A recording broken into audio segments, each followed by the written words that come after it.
Every few months a client calls me asking what kind of equity effect solar panels would have on their home. Should they lease, buy, or forego altogether? Well, in the past, I would advise that buying panels would have the greater ROI. But after dealing with 5 sales that included leased and purchased panels, I'll advise differently.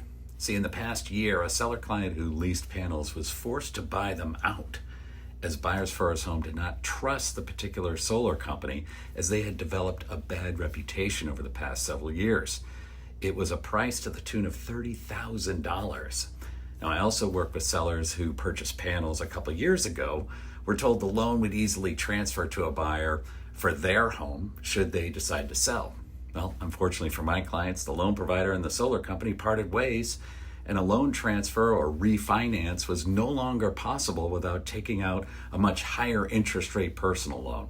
This ended up costing my clients over $10,000 to pay off the loan for the panels they can no longer use. Moral of the story, if you have any inkling of selling your home in the next 10 to 15 years and you really want solar panels, lease them. This industry is too new. There are no blue chip solar companies or lenders with long enough track records to guarantee they will be in business and therefore be able to successfully transfer ownership prior to payoff. Additionally, if the typical panel install is approximately $50,000, it does not necessarily add $50,000 to your home's value. It's a nice value add, but the ROI is minimal unless your home is unusually dependent on electricity for utilities and amenities.